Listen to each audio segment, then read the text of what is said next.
Salamat. Thank you, Kuya Mas. Yung apron mo na Nagbatian na sina Maine Mendoza at Miles Ocampo matapos ang kanilang naging tampuhan. Sa latest episode ng Eat Bulaga, kung saan ay nagsiselebrate ng kanyang 10th anniversary si Mengay, ay binati ito ni Miles Ocampo. Bati ni Miles kay Maine, "Happy Anniversary 8."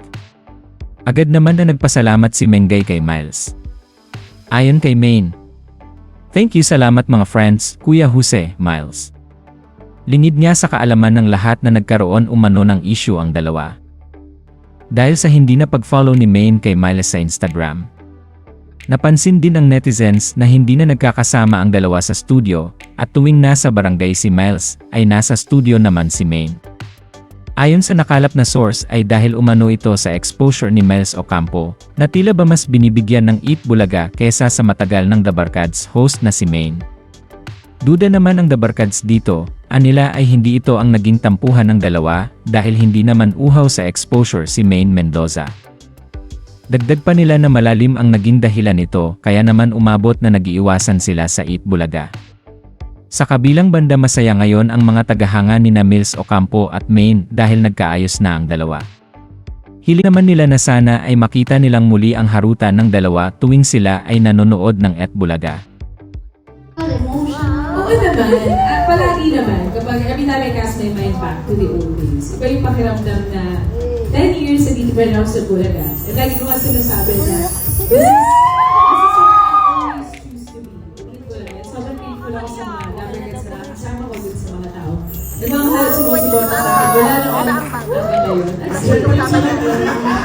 May nandiyan pa rin sila, oh. thank you, maraming salamat. Maraming salamat sa inyo. Tsaka sa mga Labergans natin nandito ngayon, fountain po kasi yung mga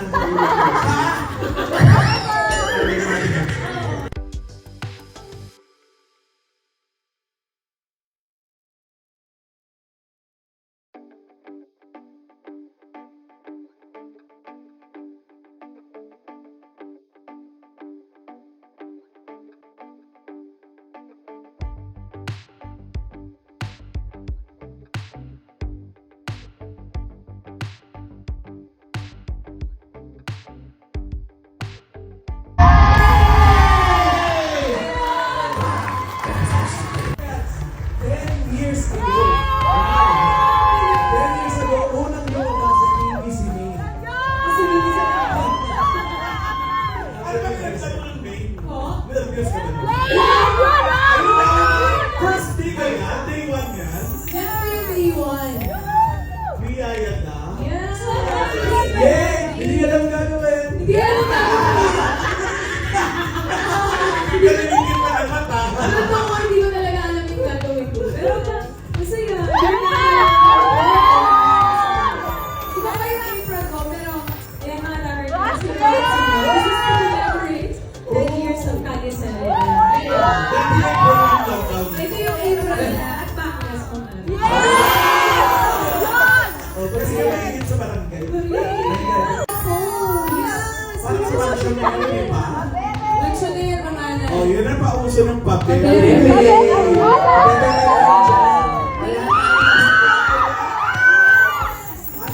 na yung day 1 ng Alcap. Gulat na gulat kasi. Oo. 10 years na to, napakabilis. Uulitin ko ba yung sinabi ko dyan? Ala, si Yaya Dap nagpapakyut kay Alden. Outside the lies. Oo, grabe. Ganda ng nanay mo. Si Kuya Wally at si Lola ni Dora talaga nagdala. Oo. Ang mga lolas. Kinakabahan ka ba ng buhok mo? First date sa mansyon. Oo. First date. Yung may 1 foot. Plywood, ang dami nag-iyakan. Ang dami nag-iyakan sa plywood. Kasi naman, affected ang lahat. Sabi naman nag-uusap na plywood yan. Yun ang mga alam yung magkikita natin sila talaga yun. Oo eh. Yung ikaw pa rin ikutan sa studio. Nasa nung kayo? Sa Broadway. Galing ng lahat. Ayun ang tatlo mga lolas. Yes.